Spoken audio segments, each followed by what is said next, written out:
I stood in front of the house I had bought for my son, watching strangers busily moving furniture inside. 2 moving trucks were blocking the entrance. Brandon and Tiana, having just returned from a lavish cruise, now stood frozen in the middle of the driveway, staring at me intently. "What are you doing, Mom?" Brandon stammered. "Why are there strangers in my house?" The Scottsdale sunset cast an orange-red glow over my face as I smiled for the first time in months. That smile was no longer the smile of a weak mother. "It's not your house, Brandon," I said slowly. "And actually, it never was." Tiana rushed toward me, her face flushed. "You can't do this. We're in the process of mortgaging this house. We already have a contract." I pulled a thick envelope from my purse. My hand was no longer trembling. Never again. "This is the only contract that's still valid." I handed it to Brandon. "The deed revocation document, the papers for the sale of the house, and this—" I took out another envelope, thinner but infinitely heavier. "All the evidence of what my daughter-in-law has done, every stolen withdrawal, every illegal transaction, every falsified document. If you want to sue me, go ahead. This file will become a public record at the Maricopa County Court." Tiana snatched the envelope, her fingers shaking as she flipped through the pages. Her complexion turned pale. "You can't—" "I already did." Brandon looked at me, his eyes teary. "Mom, why would you do this?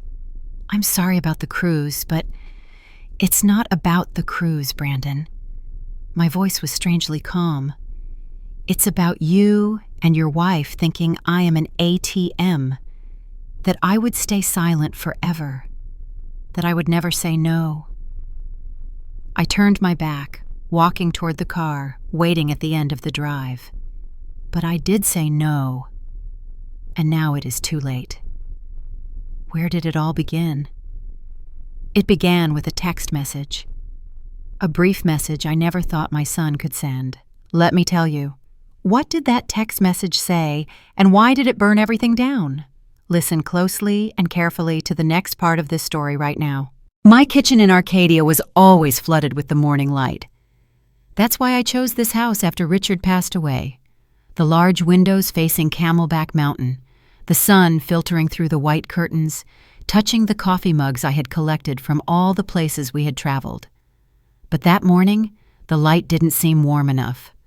I sat sipping my coffee, the book open on the table, but I couldn't read a single line when the phone chimed. A text message from Brandon. "Mom won't be coming with us. Tiana wants the trip to be just family." I read the line 5 times, 10 times. My fingers began to go numb, the cold spreading from my fingertips up my arm, then sinking into my chest. Just family. So what was I? I was the one who carried Brandon for 9 months and 10 days. The one who stayed up all night when he had a high fever. The one who sold the small house Richard left behind to buy my son a better, larger house in Desert Ridge. The neighborhood Brandon had always dreamed of. 3 months ago, I signed all the transfer papers. I still remember Tiana's face then, glistening with tears, hugging me tightly. "Mom, Olivia, you don't have to do this. We are so incredibly grateful. You will always have a place here." Always, I believed her. Of course I did, because a mother always believes. My hand typed on the keyboard, trembling. Okay. Just 2 words. But they held everything.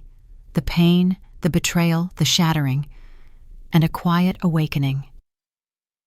I sat in that kitchen for 3 hours. The sunlight moved across the floor, and I didn't move. I just sat there, staring into space, and for the first time in years, I saw everything clearly. The signs had been there for a long time. I had simply chosen not to see them. The way Tiana always helped me manage my online bank accounts. "Mom, let me do it. This technology stuff is complicated. You just enjoy your retirement." The way Brandon called less and less, unless he needed money. "Mom, my car broke down. Can you transfer $3,000? I'll pay you back." The way they canceled family dinners at the last minute. "Sorry, Mom, Tiana suddenly isn't feeling well." But that evening I saw her post a picture of herself dining out on Instagram. I ignored it all, because I was afraid of losing my son, because I thought if I gave enough, loved enough, sacrificed enough, they would keep me. But I was wrong. The phone chimed again, a message from Tiana. "Mom, Olivia, hope you understand. It will be simpler for everyone this way. We'll send you pictures." Simpler. Of course. Simpler now that they had the house. Simpler now that they thought their future was secured. Simpler now that the mother had run out of useful value. I put the phone down. No tears, no screaming. Just a strange tranquility that spread throughout me. And in that stillness, a part of me that had been silent for too long suddenly woke up. The part that had been too soft, now hardened, sharp, and chillingly sober. That afternoon, I couldn't bear the silence in the house anymore. I called Marilyn, the only friend I still contacted regularly after Richard passed. My other friends had either moved away from Scottsdale, or we had simply drifted apart over time. "I'm coming right over." Marilyn just said that. No questions, no hesitation. That's the special thing about true friends. They know when words aren't necessary. 45 minutes later, Marilyn sat across from me in the kitchen. She looked at me, truly looked, then shook her head gently. "Tell me about it." Her voice was soft but steady. I pushed the phone across the table. Marilyn read it slowly, her jaw tightening, but she didn't say anything yet. Finally, she spoke. "They've been planning this for a long time, Liv." The sentence dropped into my stomach like a stone. I thought, maybe it was just Tiana. My voice was smaller than I intended. "She manipulated Brandon." "My son isn't this kind of person." Marilyn reached across the table and placed her hand on mine, steady and warm. "Liv, you raised a kind boy, but you also raised a child who never had to struggle, who never faced the consequences himself. You were always there to clean up the mess behind him, and Tiana saw that. She saw what shape you could be molded into." She paused, her eyes serious. "You made yourself small for them, Liv, and now they are acting as if that's the position you deserve." Her words hurt, because they were true. For years, I had smoothed every rough path for Brandon, canceling my own vacation to dog sit for them, draining my savings to pay off his final tuition fees, rushing over whenever Tiana said she needed help organizing the house. Always making myself useful, always available, always silently swallowing the unpleasant things. "You have to protect yourself now," Marilyn said, her voice lowering. "Seriously. Before they try to take more, I was confused. Take more? They have everything already." Marilyn's gaze sharpened. "Have you checked your accounts recently? Are you sure your name is still on the house deed? On your investments? Olivia, you are still trusting them." A knot formed in my stomach. My heart beat faster. "I let Tiana handle most of the online payments," I admitted, my voice a whisper now. "She said it would be easier for tax reasons." Marilyn let out a sharp breath, leaned back in her chair, and frowned. "Liv, today you need to log into everything. If anything is wrong, we go see a lawyer immediately." I swallowed the lump in my throat. My hands started to tremble. But this time, not from fear, but from realization. From the cold, clear understanding that my trust had been weaponized. I wasn't some sweet, helpless old woman. I was just too trusting. And they were counting on that very trust, for me to be quiet, compliant, and invisible. Marilyn looked at me, waiting for an answer. I felt something inside me harden, a small spark that had lived too long in their shadow. I straightened my back, my voice steady for the first time in days. "All right." "We start today." Marilyn nodded, a thin smile on her lips. "Good. Because you're not done yet, and they aren't ready for what's coming. If it were you, what would you do in this moment? Call Brandon directly to confront him, or quietly track the money trail to uncover the truth? I chose a path that made everything irreversible. That night, sleep wouldn't come. Every time I closed my eyes, I saw that text message, the cold, unemotional words. I saw Tiana's calculated smile, Brandon's absent nods. At 2:17 in the morning, I gave up. My heart hammered in my ears as I reached for my laptop. It was time to look at the truth. The light from the laptop screen illuminated my face in the pitch-dark kitchen. Outside the window, the Scottsdale desert was breathless with silence, the kind of quiet where you could hear your own heartbeat. For years, I let Tiana manage the online accounts. "Mom, Olivia, you shouldn't have to deal with these complicated things in retirement," she would always say in a syrupy voice. "Let me take care of it for you." And I wanted to believe she was helping. I wanted to believe she cared. But now, my fingers hovered over the keyboard with a different awareness. I typed the login information, my hand stiff with anxiety. The familiar dashboard appeared. At a glance, everything seemed normal. It was precisely because it looked normal that it was dangerous. It was normal because I had never known a different standard. Slowly, meticulously, I scrolled through the transaction history. Checking account, savings account, retirement investments. Most of it was familiar spending, utilities, groceries, donations, daily expenses. But the further I scrolled, the more uneasy I became. There were numerous transfers small enough to slip past notice. Each one was labeled house expenses, property maintenance, emergency repair. I had never authorized any emergency repairs. I clicked deeper. The destination of these transfers was linked cards not in my name, but belonging to a secondary user account. Tiana's name appeared, then again, and again. My stomach sank. She had silently linked her card to my accounts, quietly, skillfully, for months, maybe longer, a little bit at a time. My money was bleeding out slowly. I opened one transaction.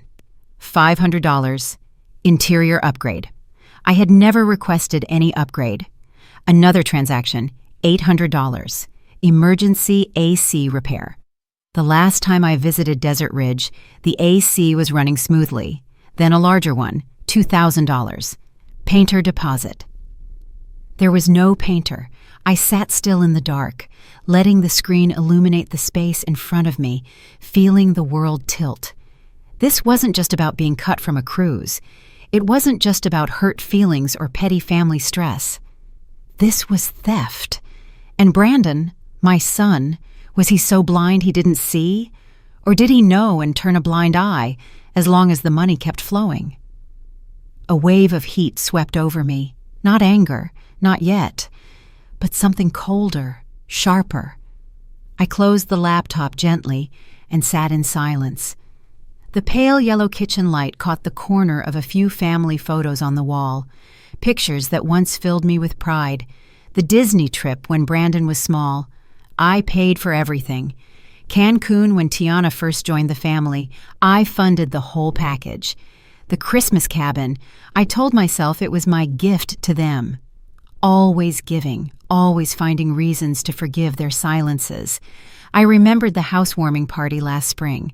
The house I bought for them, paid in full, no mortgage, no debt.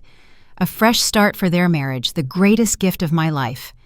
Tiana held my hand then, tears glistening. "Oh, Mom Olivia, you don't have to do this. We are so incredibly grateful.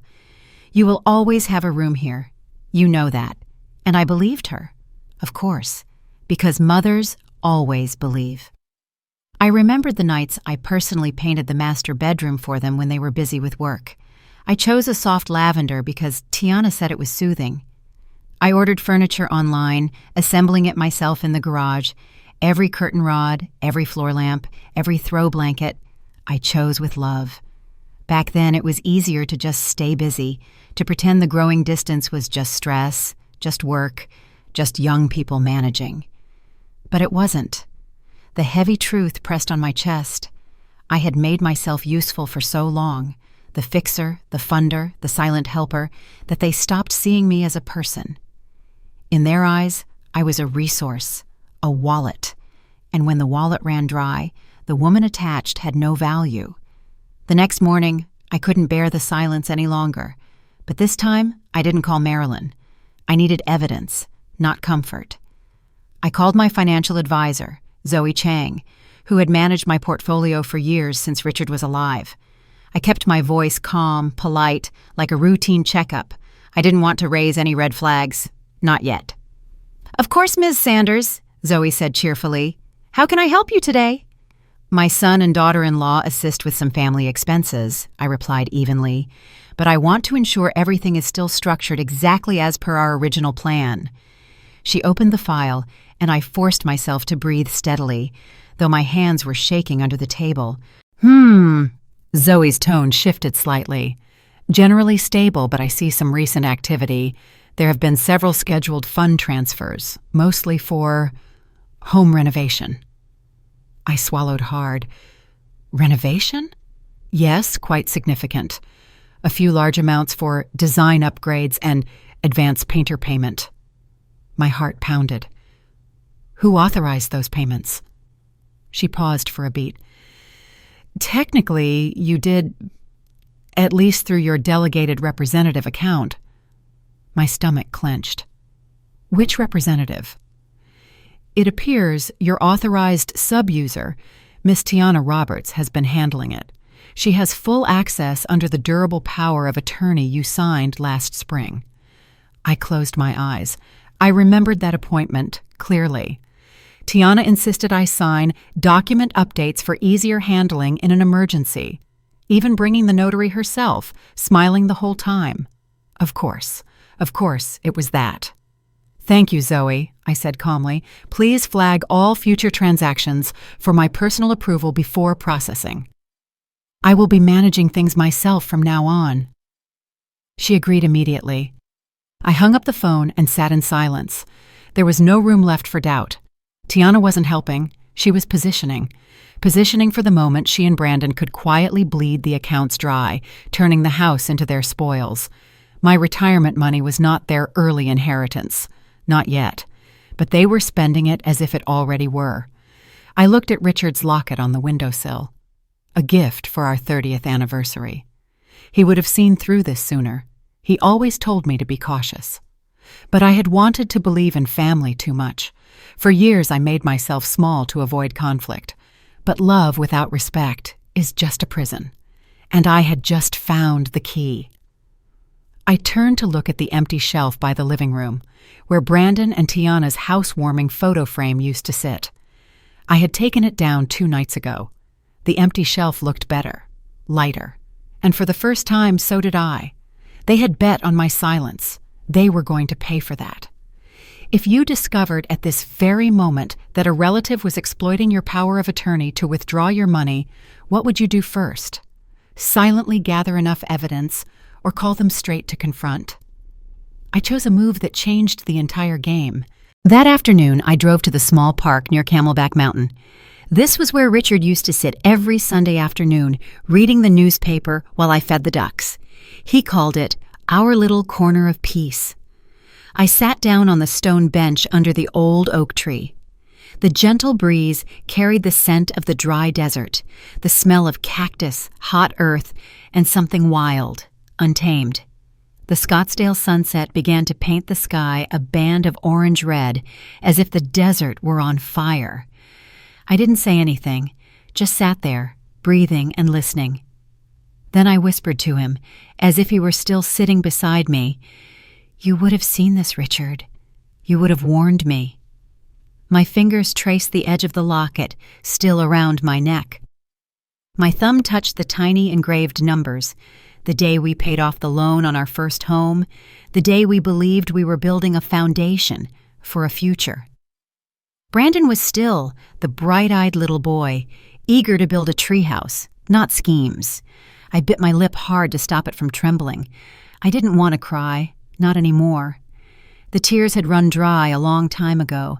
A mother and child walked past on the small path. The child, about 5 years old, chattered excitedly about school. The mother smiled, holding her child's hand tightly. Something tightened in my chest. I used to be like that with Brandon. I used to be the person he ran to when his knee was scraped, the one he wanted to tell his dreams to, the one who made everything better. Now I was just an ATM they used and discarded. The next morning, I arrived at lawyer Gregory Holt's office even earlier than opening hours. He had handled my affairs for years. Estate planning, the initial purchase of the house for Brandon and Tiana, even the set of update papers Tiana insisted I sign for more flexibility in managing family finances. Back then, I believed her. Believed all of them. Never again. Gregory greeted me with a warm smile, but the worry in his eyes was unconcealed. He saw something different on my face, something that had changed. "Olivia, I didn't expect to see you so early. Is everything all right?" I sat down opposite him, placing my hands neatly on my lap. My voice was steady, but stripped of all softness. "I need to reverse the gift of the house." He blinked, momentarily surprised. "You mean the property you transferred the deed to Brandon and Tiana?" I nodded. "Exactly. I want to undo that. I want all assets locked down, all financial powers revoked, and all paper trails fully documented." He hesitated for only a second, not out of opposition, but because he understood what this implied. "Olivia, this could create tension." "They created the tension already," I replied flatly. "I was just too blind to see it." He looked at me for another beat, then nodded. "Very well. We will proceed. One more thing," I said, my voice quieter but sharp. "I want a full documentation of every financial activity they initiated using my accounts, every withdrawal, every transaction, every authorization Tiana handled." A flash of approval crossed his eyes. "We will need evidence if this escalates." "It will escalate," I stated calmly. "Don't deceive yourself." He quickly scribbled some notes, then looked up. "You should also consider hiring a private investigator." I frowned. "You think it's that serious?" Gregory's voice was softer but firm. "Tiana isn't just manipulating Olivia. She's positioning for long-term control. You have significant assets. If she has tampered with accounts, it's highly likely she's building a paper trail to legitimize future claims. We need a countertrail, something irrefutable." The thought tightened my stomach, not with fear, but with readiness, with clarity. "Do it," I said. "Hire someone you trust." He nodded. "We will handle the legal aspect. The investigator will take care of the rest." When I left the office, the Scottsdale sun was high, the harsh light reflecting off the hot pavement. I felt lighter, not because everything was over, but because for the first time in a long time, I was no longer defensive. I wasn't waiting for the next blow. I was acting. Stepping into the car, I allowed myself a small, bitter smile. They wanted silence. They would have it. But it would be my silence, the kind of silence that moves stealthily and strikes with precision. 2 days later, my phone vibrated, an unfamiliar number. I hesitated, then answered. "Miss Sanders, this is Terrence Shaw. Mr. Holt hired me to look into your financial situation." His voice was measured, but I heard the weight beneath his words. "You'll want to know what I found." I stood frozen. "Tell me." He didn't mince words. "Your daughter-in-law just listed the property as collateral for a second mortgage loan. She has started the pre-approval process with a private lender. The paperwork was filed last week. I stood still as a statue. They were borrowing money against the house I had gifted them outright, as if it were untouchable, theirs to leverage as they wished." "Did they disclose the source of the ownership?" I asked. "They presented it as a clear family transfer," Terrence replied evenly. "No mention of power of attorney manipulation or unauthorized transactions linked to your accounts. In fact, the lender was quite impressed by the so-called generous family backing. I bit hard on the inside of my cheek to maintain composure. They weren't just taking my money anymore, they were gambling with it. They were creating debt on the back of my generosity, debts I hadn't allowed, risks I had never agreed to bear. If I hadn't started this process in time, I might one day come home to find the house mortgaged or sold, my savings depleted, accounts empty, and on paper, they would still be safe. "Do they know you are tracking this?" I asked. "No, ma'am. As far as they know, you are still sitting quietly at home." I took a slow breath. Good. Keep it that way. The call ended. I sat in the dim light of the living room.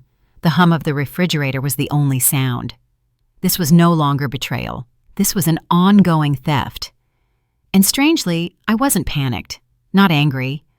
Only a cold, sharp sense of direction remained. They were careless because they thought I would never question them. They thought I was still the mother who would do anything to keep the peace. They forgot one simple truth. When a woman like me finally says no, it is too late for the other side.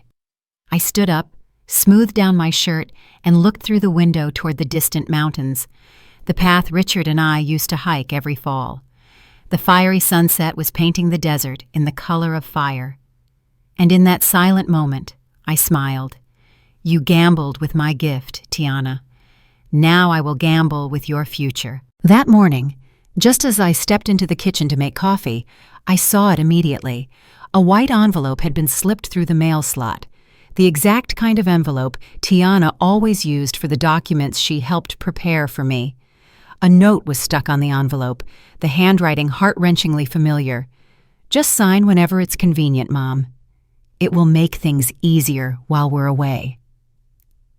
Tiana." I froze. They were gone, somewhere on the open sea, sipping cocktails, laughing heartily. But here, right inside this house, their game of chess was still being played.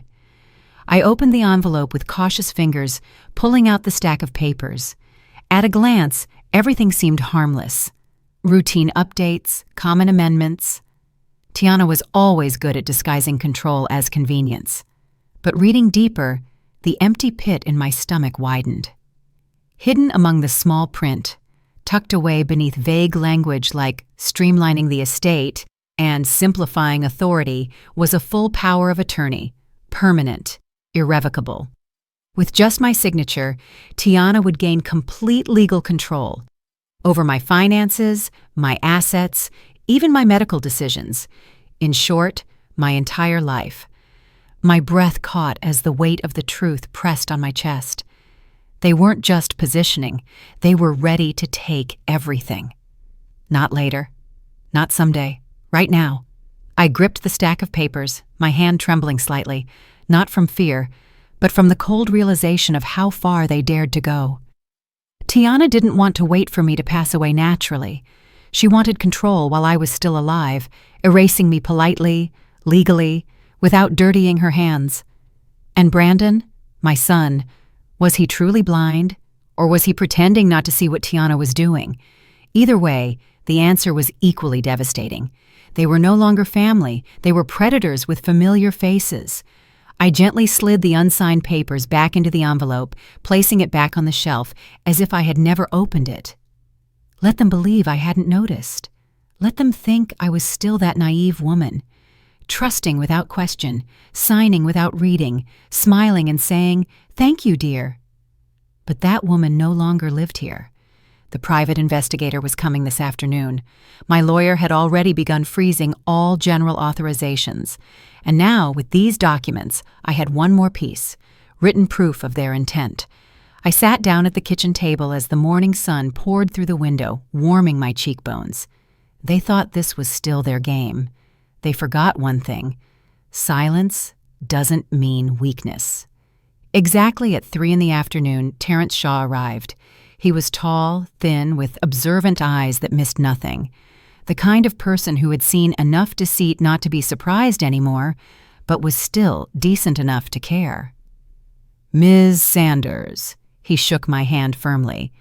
Mr. Holt has given me the basic situation, but I want to hear it from you."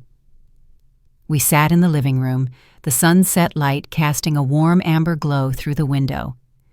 I recounted everything: the text message, the discoveries in the bank accounts, the call with Zoe Chang, and now the envelope. As I handed him the power of attorney document, Terrence read slowly, his jaw tightening with every moment.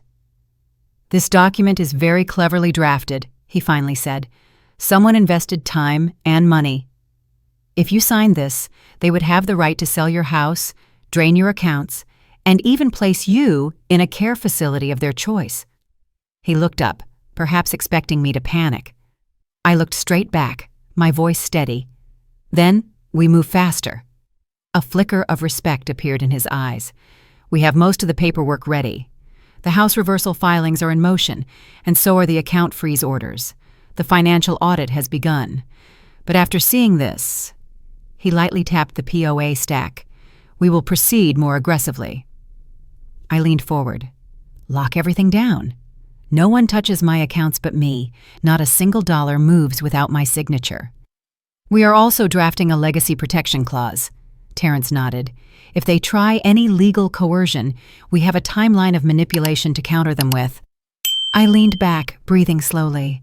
My hands were still, my shoulders no longer tense.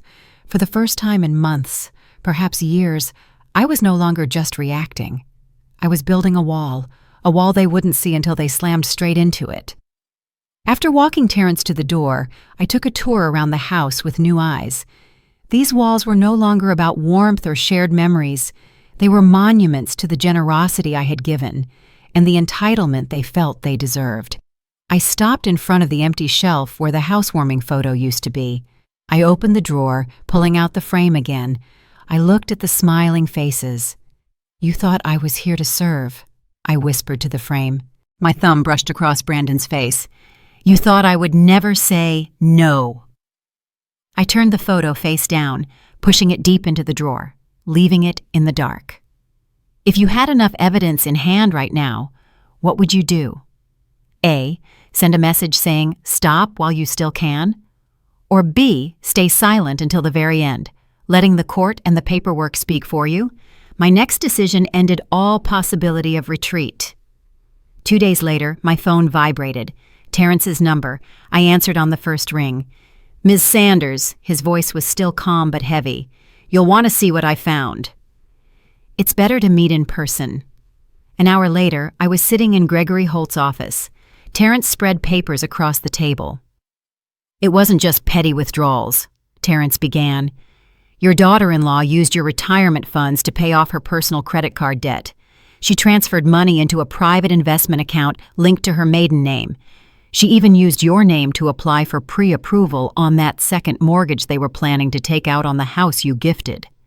He paused, letting each word sink in, all while still smiling across the dinner table and calling you Mom. Gregory followed up, solemn and concise. "This pattern of deception, if necessary, will speak volumes in court. The timing is also suspiciously perfect. The cruise was the ideal smokescreen to slide the power of attorney under the door. She wanted you to lose legal standing before you could realize what they were preparing." I nodded, letting the truth settle, like a weight that no longer belonged on my shoulders. "Greed dressed up as concern," I said softly. "They didn't want me to disappear. They just wanted control." Gregory looked me straight in the eye. "And they would have gotten it, Olivia, if you had signed." "Most people sign without ever reading the fine print, but I didn't sign," I replied, my voice flat and firm. "No, you didn't sign," Gregory nodded. "And now they have left a trail long enough to hang themselves." We worked late into the night. When I stepped out, the sky was pitch dark. But I wasn't tired. I wasn't afraid. I felt momentum, a silent, steady force propelling me forward. Back home, I walked through every room with a completely different gaze. The curtains Tiana chose, the expensive wall lamps I had paid for, the marble countertops she insisted on upgrading last year, the soft, close cabinets she had to have because the house would be more refined. It all came back to me, piece by piece. They had bet everything on the assumption that I would remain silent.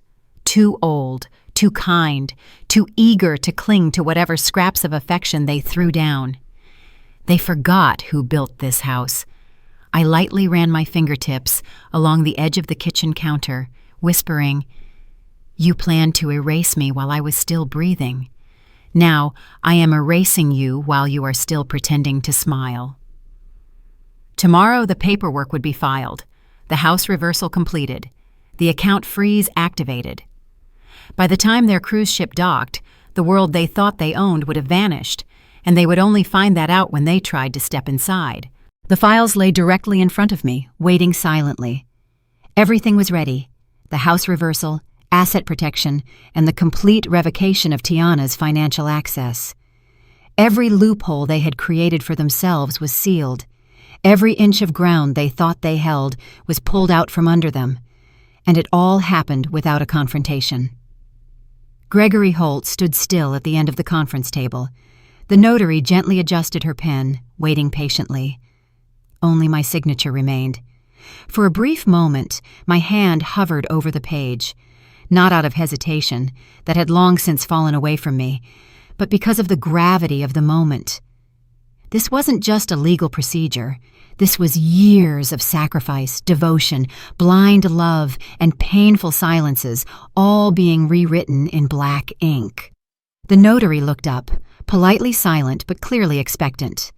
I put the pen down, signed my name, one page, then another page, and another. With each signature, I felt myself become lighter.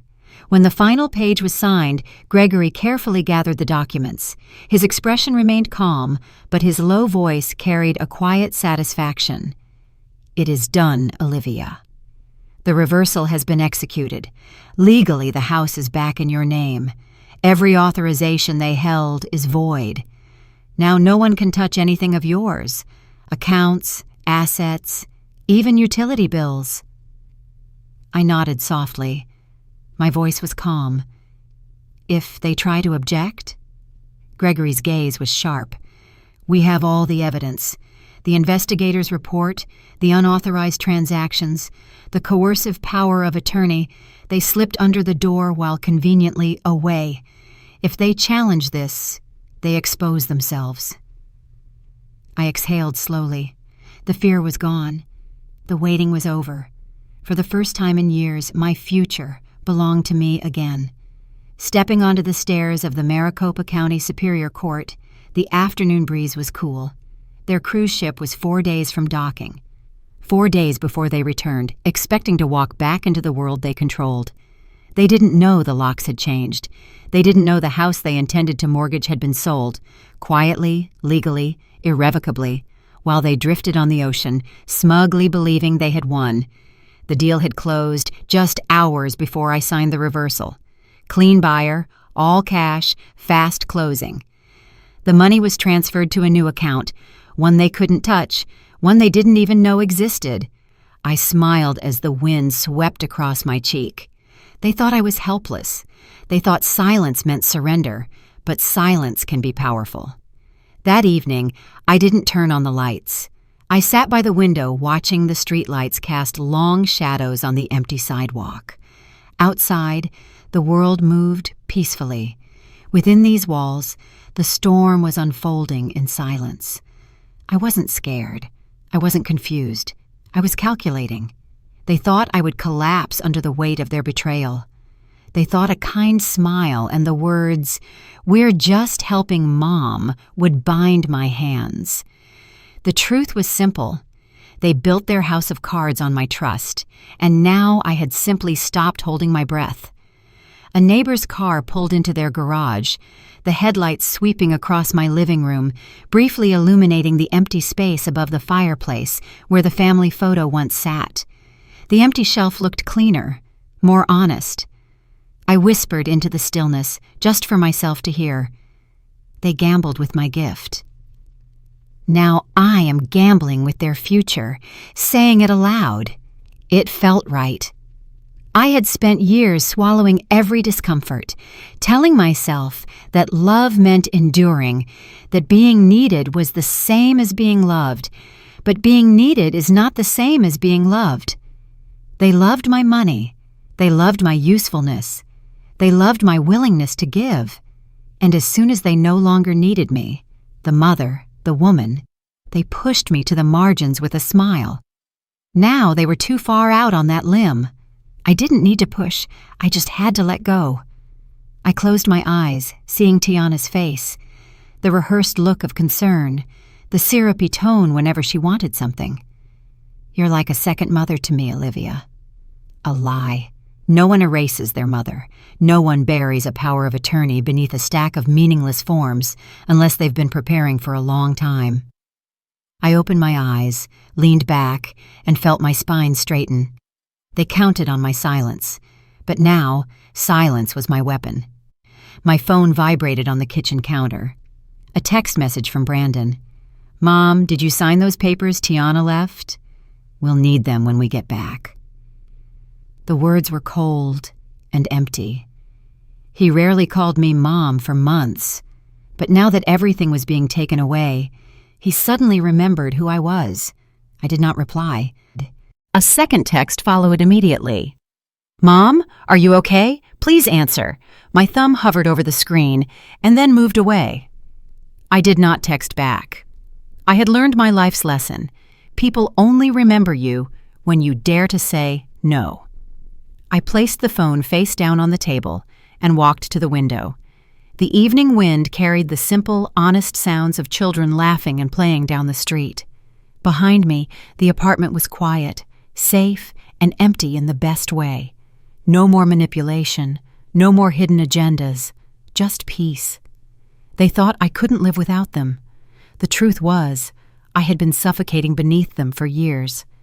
Every sacrifice for Brandon, every dollar, every hour, every ounce of effort poured into that house, that marriage, that family, it ultimately became a weapon aimed at me.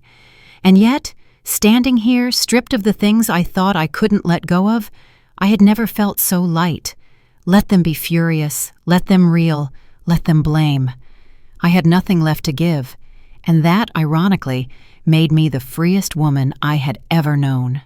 I whispered softly, like a private vow, silence does not mean weakness. And finally, I truly believed it. Tomorrow morning, I will drive past Desert Ridge one last time.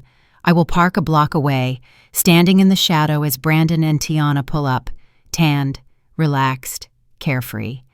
I will watch them freeze in front of the moving trucks, watch the strangers in their house, watch their world shatter. And I will smile, because they taught me the most important lesson. If you gamble with a woman's kindness, be sure she never learns how to play. But I learned, and I play to win. I woke up before sunrise, not because of worry nor because of fear, but because of an absolute clarity that had settled deep into my bones. Today was the day they returned. I brewed a cup of coffee, sat in the dark at the kitchen table, and watched Camelback Mountain slowly emerge from the night. The Scottsdale desert is most beautiful in this moment. The world is still quiet, the heat hasn't yet risen, everything seems to hold its breath, waiting to begin again. I hadn't slept much, but my mind was strangely lucid and focused. Last night, Marilyn called, her voice full of concern. "Liv, are you sure? Gregory and Terrence can handle everything. You don't need to be there." But I needed to be. I needed to see their faces, for them to understand that I wasn't running away, wasn't collapsing, that I had won. At 9 in the morning, I was in Desert Ridge. I parked my car a block away from the house, far enough not to be noticed, close enough to see clearly. The house looked completely different in the morning sun. I used to love it. The terracotta tile roof, the cream-colored walls, the meticulously trimmed cactus in the front yard. I used to imagine Brandon and Tiana raising their children here, building gentle memories. But all they left behind were debts and deception. 2 moving trucks stood prominently in the driveway. A young couple in their early 30s were standing on the porch with Rosalind Vega, the real estate agent. They were laughing and talking, excitedly pointing inside. The new buyers. People who had no idea a silent war had brought them here. I looked at my watch. 9:47. Brandon and Tiana's flight landed at 8:30. They could appear at any moment. At 10 o'clock and 3 minutes, I saw the familiar silver SUV. My heart rate remained steady. My hands weren't shaking. I simply observed. The car slowed as Brandon saw the trucks. Even from afar, I could see the look of confusion on his face. The car stopped right in the middle of the road. Tiana opened her door, pushing her sunglasses onto her hair, her skin tanned after a week of cruising. She looked around, her mouth slightly agape. Brandon got out slower, squinting toward the house, toward the strangers standing on his porch. I opened my car door, stepped out, crossed the street. Brandon saw me first. His entire body froze. "Mom!" His voice was mixed with confusion and something else, something slowly revealing itself in his eyes. Fear. Tiana turned around, narrowing her eyes. "What is going on?" "Who are those people?" The young couple offered a polite smile and followed Rosalind inside the house. The door closed, their door now. I spoke up, my voice calm. "You no longer need to manage anything for me." Tiana's face immediately flushed. "What do you mean?" Brandon spoke sharply. "Mom, what is happening?" "Why are there people in our house?" I let the silence linger, watching their panic bloom like an ink stain spreading in water. "It's not your house," I said slowly. "Not anymore." Tiana lunged forward, her voice the familiar high-pitched tone she used whenever things didn't go her way. "You can't do this!" "We are in the middle of refinancing. We have a contract!" I cut her off, pulling a thick folder from my purse. "These are the only contracts that are still valid." I handed it to Brandon. His hand shook as he flipped through the pages. His face paled. The reversal deed, the sales agreement, the investigator's report, copies of all of Tiana's unauthorized transactions, proof of everything. Tiana snatched it, flipping through frantically, her breath coming in ragged gasps. "These won't hold up. We were managing this for your benefit. You'll regret this when you calm down. We were only helping." I kept my voice even. "Does helping mean withdrawing money from your mother's account behind her back? Piling debt onto a house you no longer own? Hiding a full power of attorney, hoping I would sign it while you were in the middle of the ocean?" Tiana's jaw clenched. Brandon whispered, his voice cracking. "Mom, we didn't mean—" I held up my hand. "Stop. You didn't mean to get caught." They fell silent. For the first time, I saw clearly on their faces, not love, not regret, only fear. The fear that comes when the person they underestimated stands up straight and has seen and waited long enough. I let the silence fall between the three of us. Then, after many months, I smiled. A genuine smile. "You gambled with my trust." And you lost. Tiana's face contorted for a moment, like a trapped animal, still aggressive but understanding the snare has closed. "You can't take everything. We built this life. You have no right to destroy it just over a few misunderstandings." Brandon's breathing became shallow. He clutched the folder tightly, as if holding on to it could make the truth vanish. I remained still. "You didn't build this life. You took it piece by piece. Every smile was a withdrawal, and you thought I would just let it happen." Tiana's voice cracked with desperation. "We have rights. We are family. You can't cut us off like this." I felt the weight of the years rush back, the many times I stayed silent to keep the peace, the humiliations I had swallowed, the guilt, the times I reached out my hand. But not today. I pulled out a second folder, thinner but heavier in a different way. I held it up between us. "If you want to sue, here is what will be waiting for you." Tiana snatched it like a rabid dog biting bait. Inside was the evidence packet prepared by Terrence and Gregory. Every unauthorized withdrawal, every transfer, every fraudulent document filed under my name, every paper she slid under the door while still smiling. Fraud, financial elder abuse, coercion, forgery. Tiana flipped through faster, her breathing labored. Color drained from her cheeks as reality closed in. I lowered my voice, the weight even deeper. If you take me to court, Tiana, this file will become public. Every transaction, every falsified document, every attempt to steal from your mother-in-law. Brandon whispered, almost out of breath. Tiana, what have you done?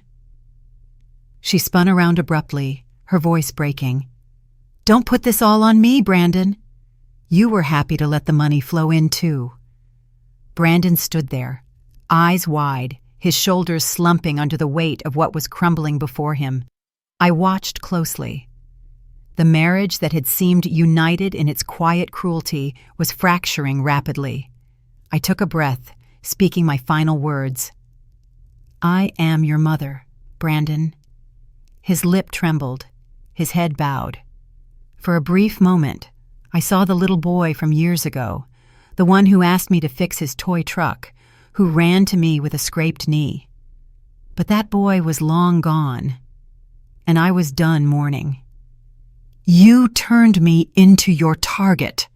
He swallowed hard, not daring to look me in the eye.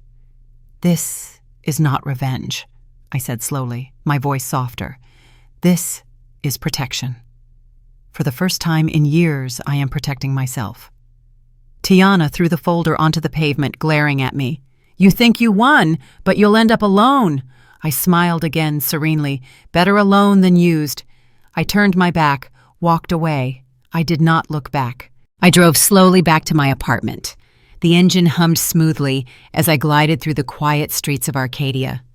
The Scottsdale sun was high, the light harsh off the hot asphalt. Inside the car, the air was cool and peaceful. I didn't turn on the radio. No music was needed. Only silence. The good kind of silence. The kind I chose. My hands were steady on the steering wheel. No shaking. No spasms. I briefly glanced in the rearview mirror, half expecting some feeling to surface. Regret, guilt, sharp pain. But there was only relief. A giant weight had just lifted from my shoulders. A weight I carried for so long I had forgotten it existed. The weight of trying to buy love. The weight of being needed but not appreciated. The weight of making myself small so others could feel bigger. It had all fallen away from me. As I parked in front of the modest building, my phone vibrated. Brandon. My heart didn't jump. My hand didn't rush to grab it. I just watched his name flash until the call rolled over to voicemail. A few seconds later, a text message appeared. Mom, please, can we talk? This isn't what I wanted. Please, Mom. I read the words. Cold, empty, emotionless. For months, he had barely called me Mom. He hadn't visited unless he needed money. He hadn't called unless Tiana prompted him to. Now, with everything slipping through his fingers, he remembered who I was. A second text arrived. I'm sorry about the cruise. Tiana went too far. I know. She pushes me. You know what she's like. I never meant to hurt you. I could almost hear his voice in the words. Desperate, reaching out, trying to rewrite history when there was nothing left to take. My thumb hovered over the screen, but I didn't text back. Because finally, I had learned a simple and painful truth. You only remember your mother when she says no. I put the phone face down and walked up the stairs. The apartment wasn't large, not ostentatious, a second-floor two-bedroom, not far from Camelback Mountain. But it was mine. No one knew about this place except Marilyn and Gregory. I rented it 3 weeks ago, paying 6 months cash up front. A safe place they couldn't track down. A place where I could breathe without scrutiny. I unlocked the door and stepped inside. The apartment was mostly empty. A few essentials, a sofa, a table, a bed. No pictures hanging, no memories clinging to every surface. just space, clean, real. I walked to the window. From here, I could see the red peaks of Camelback etched against the blue sky. Richard and I used to hike that mountain every autumn. He held my hand through the steep parts, never letting me feel alone. "You would be proud of me, Richard," I whispered. "I think you would be proud." A gentle breeze stirred the curtains. In the stillness of the small room, I suddenly felt something I hadn't felt in years: peace. That afternoon, Marilyn came over, carrying a bag of Chinese food and a bottle of wine. "I thought you might need these," she smiled, putting the items on the counter. We ate in comfortable silence. The desert breeze carried the scent of blooming cactus and hot earth through the open window. Finally, Marilyn asked, "Are you okay?" I thought for a moment, truly thought. "I don't know," I confessed. "I thought I would feel different, maybe guiltier or angrier, but I just feel empty." In a good way, Marilyn nodded, her eyes full of understanding. "Because you carried them for too long, Liv. The burden of being the good mother, the good wife, the good giver. You never allowed yourself to just be. Now that you've put them down, you know what real freedom is." She reached out and squeezed my hand. "It doesn't mean you don't love Brandon. It means for the first time, you love yourself more." My eyes stung, but I didn't cry. I squeezed her hand back, nodding softly. That evening, after Marilyn left, I sat on the small balcony, a cup of tea in hand. The sun sank behind the desert, the sky bleeding red, orange, purple, breathtakingly vibrant. The phone vibrated again. This time, a voice call. Brandon. I let it ring through to voicemail. Then another call, and another. 5 calls. 10 calls. He didn't stop. Finally, I listened to a message. His voice broke, tears catching in every word. "Mom, please. I need to talk to you. I know I was wrong. I let things go too far. But you're still my mother. Please don't cut me off like this. Please." I turned off the voicemail.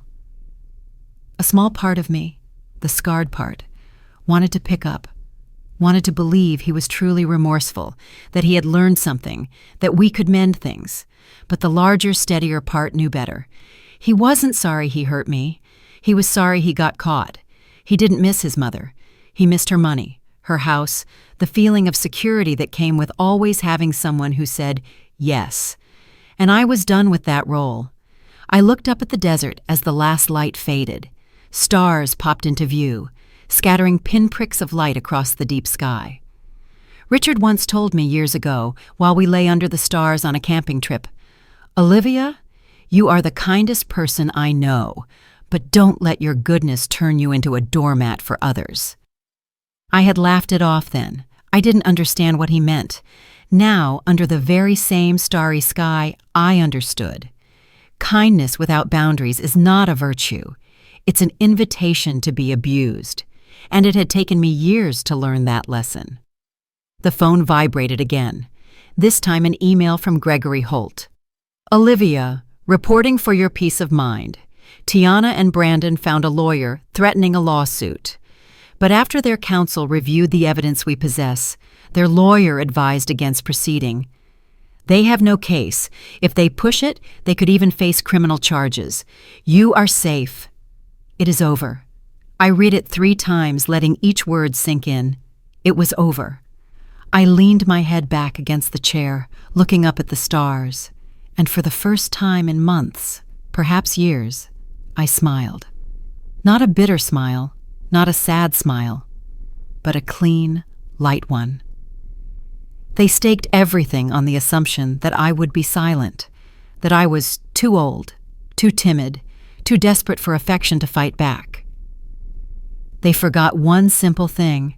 The silent woman is not weak. Sometimes she is just waiting for the exact right moment to make her move. And when she does, the game is over before the opponent realizes they are losing. 6 months later, I was sitting on the same stone bench in the park near Camelback Mountain. The place Richard used to love. The place I had gone when everything first started to unravel. But today felt different. The desert wind was gentle, carrying the scent of impending rain, a rarity in Scottsdale. The sky was vast and blue, and for the first time in years, I did not feel small beneath it. I felt free. Marilyn sat beside me, both of us quietly observing children playing near the fountain. A mother and daughter walked past, hand in hand, laughing. It no longer hurt me to see them. "Have you heard anything from Brandon?" Marilyn asked gently. "He still sends texts," I admitted. "Not as often anymore. Mostly on holidays. I don't answer, 'Do you think you ever will?' I thought about it for a moment. I don't know. Maybe one day, if he genuinely changes, if he comes to me not because he needs something, but because he genuinely wants to know his mother is okay. And if he never does?" I smiled, looking out at the distant mountains. "Then I will still be okay." And I meant it. The money from the house sale allowed me to live comfortably, not extravagantly, but securely. I had started volunteering at a center for abused women, helping others find their strength as I had found mine. I had made new friends, people who saw me, not my wallet, and every evening I sat on the balcony of my small apartment, watching the sunset over the desert, and thanking myself for being brave enough to say no. My phone buzzed in my pocket. I took it out, expecting another message from Brandon. But it wasn't. It was an email from an address I didn't recognize. The subject line was simple. "Thank you." I opened it. "Dear Ms. Sanders, you don't know me, but I attended your workshop last week at the Women's Center. Your story saved me. I was about to sign papers giving my husband control over everything. But after hearing you, I stopped. I hired my own lawyer. I am protecting myself because you showed me it was possible. Thank you for being brave enough to share. You changed my life." My eyes welled up, but I was smiling. This was why I had fought, not just for myself, but for every woman who had been taught that silence is the same as kindness, that sacrifice is the same as love. I put the phone down and looked up at the sky. "Do you see, Richard?" I whispered. "I didn't just survive. I'm helping others survive." The wind blew, warm and gentle, like an answer. And for the first time in my life, I understood the simplest truth. Silence does not mean weakness. Sometimes it is strength waiting for the perfect moment to roar. And I had roared. If this story resonated with you, please subscribe to the channel and turn on notifications so you don't miss new episodes. Leave a comment telling us about the first time you set a boundary for yourself. I'll read them all. If you think someone needs to hear this message, please share the video with them. See you in the next story.